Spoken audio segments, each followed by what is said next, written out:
Welcome everybody to another great episode of the Beyond Normal podcast. I'm your host, Kenny Groom. We are in the middle of season 7. Can't believe it. We have a very special guest who has not one, but two incredible businesses that they're bringing to the world. Our next guest goes by the name of Manny Larcher. He has an incredible background in the angel investing space, but he started two companies, the first of which is Collab, which is a data intelligence platform that connects businesses, the resources, really invaluable tool. I checked that one out. And then his second company that we'll touch on a little bit as well is Stopwatch Creative. In his role at Stopwatch, he says he's the CEO and the janitor. So he does all things at that company. He's wearing multiple hats. Love to hear that. And at that company, they transform brands through strategic campaigns, awesome design, seamless experiences for their customers. We haven't really had a guest yet who has come on to explain how they're able to run two businesses at the same time. So I'm really excited to have Manny on today. So without further ado, Manny, how's it going? Hey, it's going well, going well. Yeah, thank you for having me on. So probably will help to clarify some things. In terms of Stopwatch, so Stopwatch was started in 2017 with a co-founder, Lenny. And essentially, we're a consulting agency. We could also build tech, and we could also run marketing campaigns. And have had great success. We've worked with professional athletes, some well-known, from Columbus, Ohio, like Michael Red, and we've helped people sell their companies, Proteon Software, Michael Holstein, and essentially, um, during and we also did events called Collaborate and Elevate, and we still own Collaborate and Elevate.com. Really, for us, the pandemic changed a lot. So when the pandemic happened, we essentially productized our service, um, and over time we pivoted the and changed the name to Collab, Colaab. So I do have two companies up and running, but for the most part, everything really funnels through Collab. Appreciate that distinction there. And it sounds like you and your team did something during the pandemic that many businesses had to do, which is pivot, and you were at least able to stay alive, right, in terms of the business moving forward in a new format. It's exciting to hear that you were able to take something that was working prior to the world stop for many people, and then pivot into that new thing. I'm curious. You brought up the word like productize. Like, what all went into making that pivot to where the company Collab is right now? Yeah, great question. And so I think we realized during the pandemic quickly that we lost a lot of clients. But the other thing really was we were really appreciated by a select few. Um, so then we realized that less is more. We had two offices. We also had employees on staff, multiple interns, so it was very tough. We had to make a lot of tough cuts, and essentially, I was listening actually to a podcast, which is why I love what you're doing, because you just hear it was a random podcast. I don't even know who said this. I think it was a businessman in India, but he said creates. They were talking about his business. He was definitely from India, but he said on the podcast, create something that everyone could afford. If you're lucky, you'll be able to help, a few people. But if you're really doing good work, if you're blessed, you'll be able to help hundreds and thousands. And then so during the pandemic, there was a combination of we had clients willing to pay us really top dollar amount. But then there's an overwhelming demand for support. So that's really where collab came in. And over time, you know, you're just it's a beautiful thing. But and I could go into that more, but that's really where it came from. I think it's how can you help more people and put systems in place to automate yourself and automate really well, just really automate, obviously automate yourself, but automate the services that your Mm. customers want, so that way your time is spent focused on the most important thing. Yeah, I love to hear that. That really sounds like where the world is headed, Manny. With many of the new solutions that are out there, right? In terms of automating as much as the process as you can to bring value to your customers. I'm curious because we met at a really great event in the Ohio area where your home base is. Talk a little bit about what your experience has been like in the Ohio market, some of the bigger cities, the Cincinnatis of the world. And the reason why I asked that is because when I went to Ohio last year, I was a little shocked around just the conversations around innovation, that's where I met you, and so I met some great Black founders, some really great Black talent out there. So talk a Mhm. little bit about how that being in that sandbox that is Ohio, what that did, what that's done for the things that you're building now. Yeah. So that's where I was born. My mom and dad are both from the country of St. Lucia. My dad was a musician, and my older brother and sister were both born in New York, but they kind of fell in love with Ohio and really decided to, raise us there. So, um, I think, I think I really think you have to focus on building skills, um, and and really putting yourself out there. Um, and I do think Ohio is very rewarding if you do that, but it's hard, there are a lot of challenges and a lot of barriers, Yeah, talk probably about it. Talk about it, Manny. probably just like most places that you have, I think one of my good buddies, he said, Ohio has an invisible glass ceiling. So I think that, you know, as an entrepreneur, you really have to really kind of put yourself out there, and you really have to put your best foot forward. If I'm just being full transparent, I think Ohio, it's a very, um, it's almost like when you go to a bank and you have to buy a house. Like if you don't have a good credit, if you don't have a job, if you didn't do your taxes, right, they're not going to give you a house. So I almost feel like everything in Ohio almost sometimes has that level of difficulty, like Mm.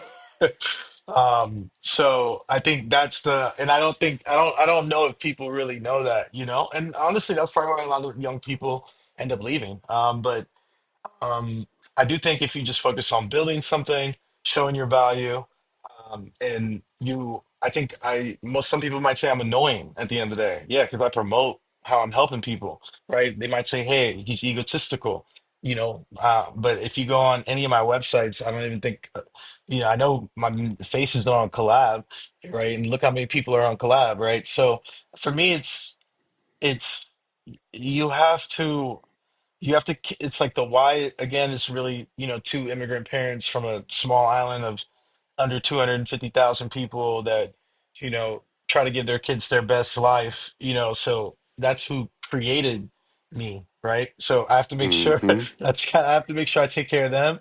And then what about their parents? What about their siblings? What about, so I think that's really what I keep the main thing, and then I think it's so rewarding when you have, people that want to compensate you for your time, for your product, for your service. It's up to you as a founder to listen to them and to get better and improve the product. I have customers that have been paying for literally since 2016, before I even had a company. They were paying me, when it was. 1099, right? And so Hmm. I think there's a level, and they're not even in Ohio. They're in, um, so yeah, I'll keep them quiet for this, but um, I just think it's you have to really, again, just focus on your product, focus on why people are paying you and how you can make that better. Because someone will try to. It's not, we all have competition, right? At the end of the day, right? So one day your customer is going to say, "Hey, I wonder if I could get this better." And we all do it, Hmm. right? Like Hmm. that's why we all shop on Amazon, and then we act like we don't. It's like Hmm. um, yeah, I love, yeah, I love that that candid response around your experience in Ohio, right? But then you definitely talked about the skills and like the way that you like think about your business and like solving problems for customers. I'll be honest, my experience, the bar for me, I was really unsure about what I could find in Ohio. So me being there and then seeing incredible talent, incredible founders that look like me, for me it just was a little bit eye opening because I probably went in uh, thinking a little bit of what you just stated. And I like how you said it, where you really have to focus on your skill, like your craft, because the people I met at Black Tech Week, which was the event, I yep. believe, was it? Yeah. Was it Black Tech Week or It was was it. it? Oh, was Yeah. it? Okay. Okay. I think it was like a dinner, but I don't know if it was Black Tech Week No, it actually. wasn't Black Tech Was it Week. Midwest Con? The Yeah, it was Midwest? Midwest Con. Yeah, Sorry for yeah. that confusion, but Rob that Richardson, yeah. yeah, with Rob Richardson and his team. But the thing was, when I met everybody I met there, I felt was sharp. If you know what I Oh, mean. there's incredible. Look, I think anyone in like any environment like the Midwest that has to deal with 4 seasons every, a new season every three Hmm. months. We're dealing with people's mood change all the time, right? Yes. There's all history. We all know the history of America, so we all have the same issues. So I think it makes you grit, right? So in terms of talent, man, Ohio is incredible. I mean. I'm Hmm. in Miami right now. Last night, I had dinner from a random tech event that I went to. Come to find out, it's 6 of us sitting at the table. 4 of us are from Ohio, and we didn't even know that. Hmm. So I just think Ohio, like there's incredible talent.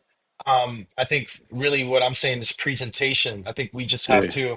It's all about presentation. Are your financials in place? Do you have a data room if you're Hmm. raising? Do you have a solid deck? Are you explaining the capital access plan? Are you ready to have conversations about this for 45 days if you're trying to raise? Institutional Hmm. capital. It's just that's really, and at the end of the day, that's the process, right? I think it's just a process, right? So, Yeah.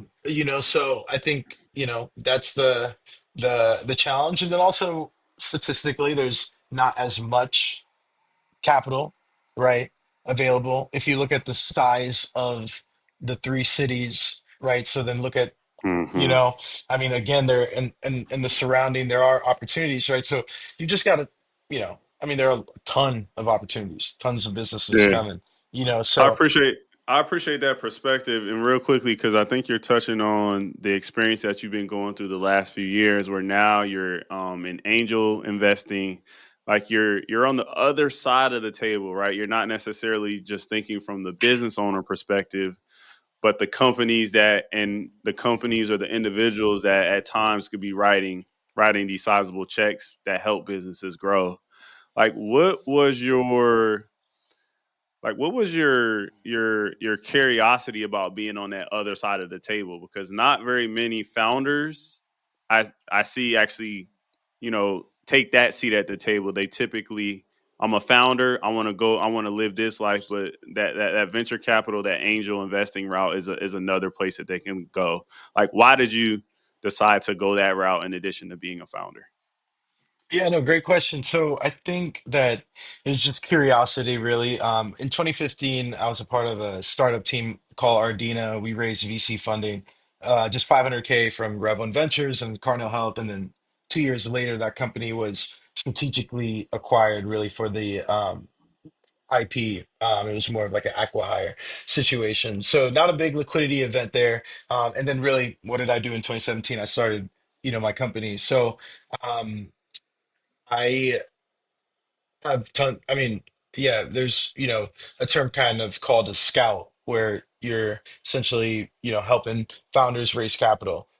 And you could do that through, you could do that just out of the kindness of your heart. You could do that, if they hire you as a consultant. You could do that if you are investing in the company. You could do that if you're getting advisory shares in the company. So I'll say since 2017, I look at myself as in terms of that relationship where you're just working with a bunch of companies and trying to see how you could help them in a capacity grow. Primarily, really more from a trading hours for advisor equity shares, right? And I think that. Um, in 2022 when I joined Jumpstart Ventures, it was really again curiosity.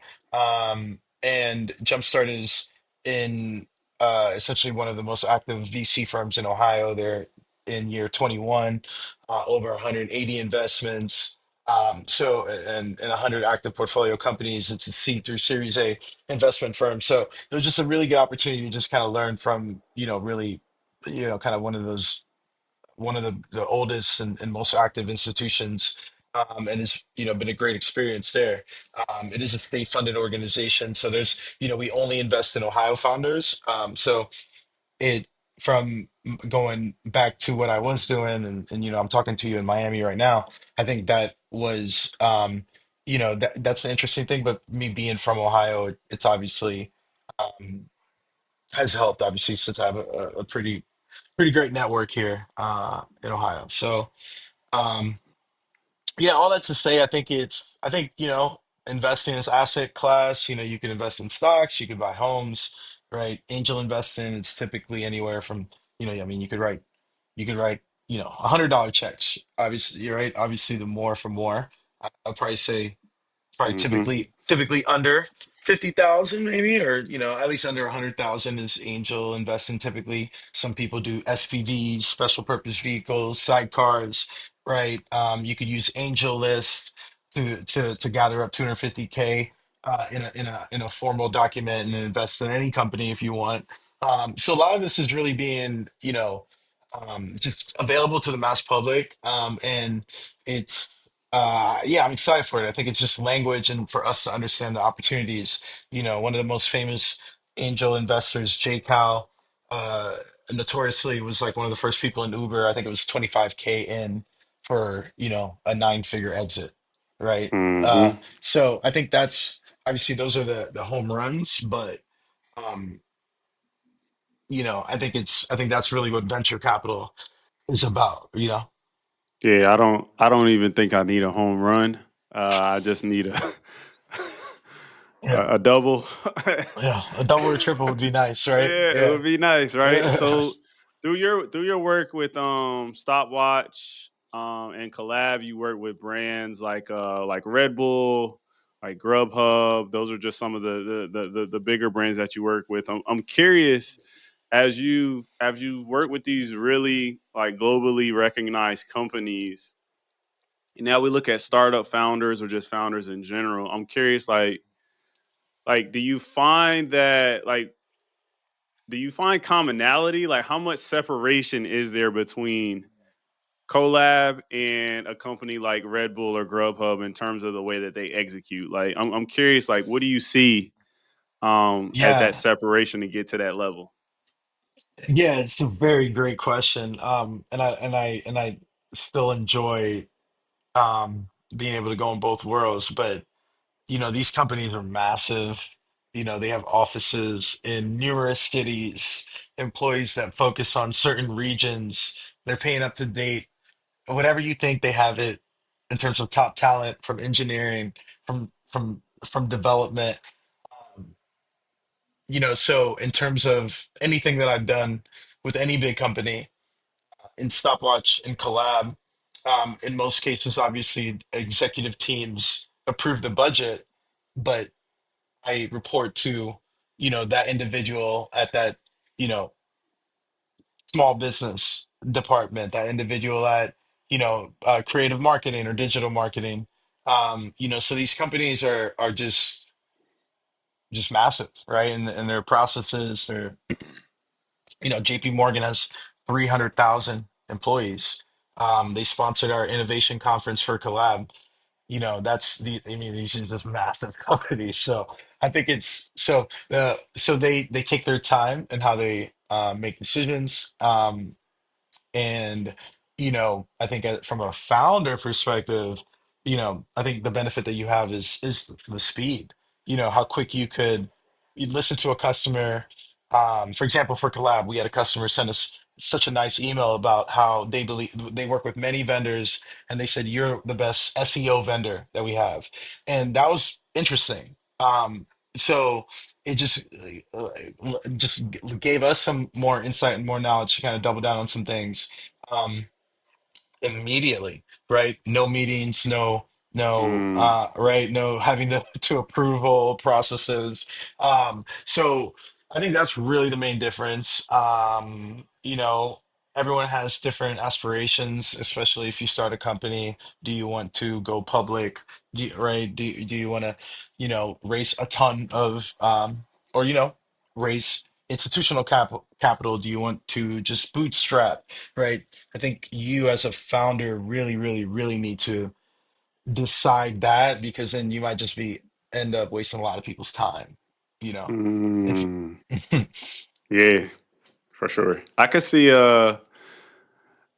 spending most of my career in corporate, a lot of time does get wasted. To your point, I definitely see the value in, like you said, you're a founder, you make these decisions really quick and there's less waste. And I think the where the world is headed now, we see some of these big institutions, like you mentioned, like the banks and things like that. Like they're saying, hey, we have 300,000, but maybe we can do it with 250 and a couple, some AI, right? And so I do see like there's like this shift for the bigger businesses to almost get a little bit like the little guy, right? They're trying to Mhm. pull some of that into what they're doing at the scale. The scale is just different. Like you said, the scale is on another level. You probably in most cases can't compete with that as a small business owner. Yeah, But I'm really excited to see even big companies being like, hey, how can we make a decision faster without, yeah. so I many think hands in the pot, right? for sure, and I think like how founders should think about it is, if you're a startup, your goal isn't to like have runway. Your goal should be to get traction, to take off, right? To leave the airstrip. So um these companies, like they're in every single market, so we probably should look at markets, and that's why Mm, investors really say, hey, what's your go-to-market strategy? Like, how are you going to get customers? Are you going to have to run insane, marketing campaigns, or do you have some knowledge in the industry where the word of mouth is coming? So I think that's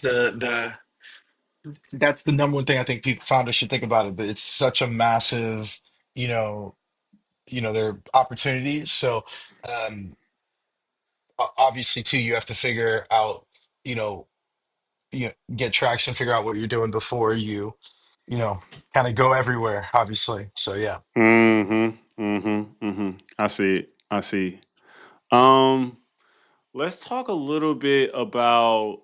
I noticed the pricing on. I think it was Stopwatch Creative, yeah, and the pricing got me excited, Manny. And the reason why is because I often see business models in our community where they say, "Hey, we're just going to go with the bare minimum. We're going to do 9.99 because it's a nice even number that people probably won't balk at." Like, how do you get to the point where you can charge somebody $10,000, $5,000, or even a custom package where there's more value that needs to be unlocked for them? Like, talk a little bit about that, because I think, in specifically for Black founders, pricing is often an area where there's pressure on both sides, right? There's pressure from your end customer, and maybe even internally in your mind, you're thinking, "Hey, how do I give somebody the right product for a deal?" Talk Yeah. a little bit about pricing. Yeah, no, great question. I think that they're like, we're in the marketing business, so it was always important, what happens after you kind of Google us and for us to really highlight our services and what we're doing and telling our story there. Um, and then so I think it really all of the public pricing started during the pandemic. Um, and we were inundated with more with work essentially. Mm, And then so then the what I realized is that I literally had someone call me and like someone referred him, Michael Holstein, who we helped sell his company. He referred him to us. He was like, "Hey, look, I heard you did this with Mike. How much do you charge?" And then I threw the number you said, 10,000, and he literally was like, "That's it. After working with me, you're gonna be able to triple your prices, right?" And then I was like, "Okay, well, like." Okay. So two things. I was annoyed with the other side of all of this, where it's like, hey, we meet and then we pitch and then we go back and forth, then we go back and forth and back and mm-hmm. forth. So then it was like, okay, well, I really was annoyed with that. And then I had people like this kind of calling me, and I mean, that guy sold his company 2 years later.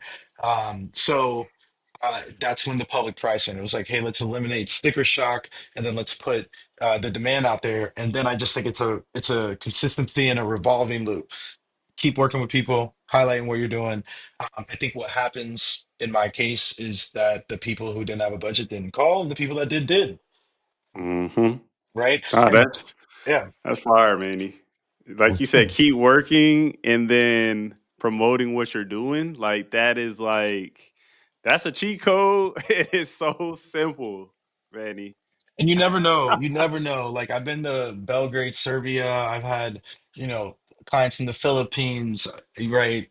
Um, um, just all over the place. It's kind of wild. So I think Mm-hmm. that it's all about, being unique. Um, and again, I think every business wants to grow. So it's about, do they trust you? Do they think they could get value out of your service?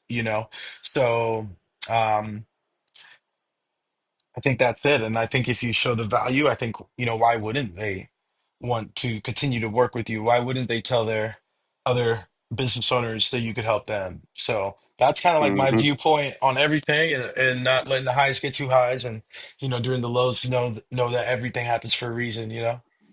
Yeah, I love it, man. So, lastly, I appreciate you. This has been a dope, insightful conversation. Your background is definitely you've done a lot. Just the market you're in, I got to see you in action, networking and doing certain things at the event, Disrupt Now event. And so, lastly, just a couple quick things um, because your customer base is B2B, right? You're in a B2B model. Like, what does it look like for like when should some when should a business reach out to you? And then on the back end of that, like how should somebody reach out if they wanted to start working with uh collab or stopwatch?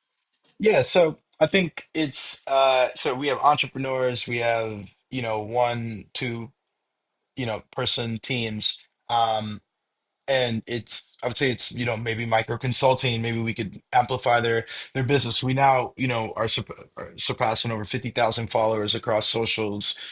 We're active on all channels, and only, you know I anticipate that number just only continuing to grow. So yeah, they join for that access to experts on a micro consulting basis. That's super affordable, right? The cheapest, most affordable plan is $35, right? So Collab is really meant Mm, to kind of cater to anyone.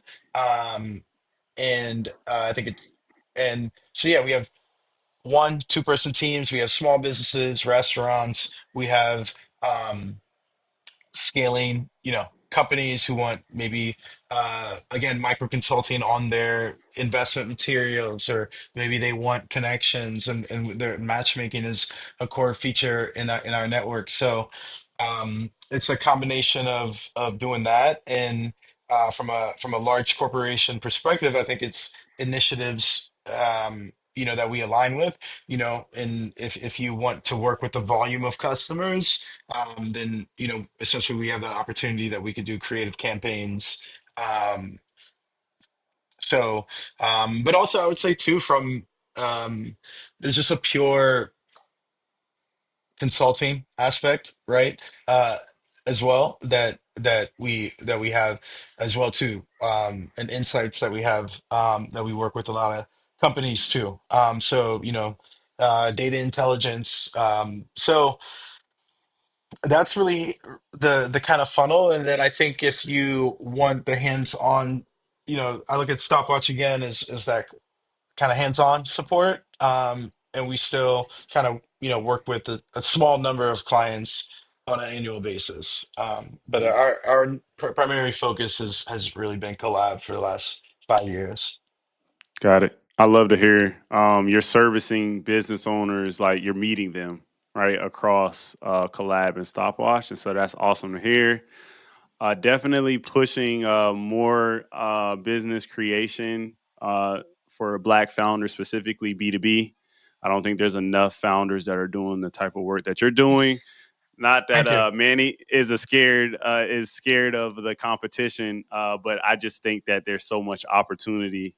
And Oh I yeah, got excited seeing the prices, just the different options of pricing, and I feel like you're definitely giving the whole market something, no matter the size of their business. yeah. Appreciate you for just sharing a little bit.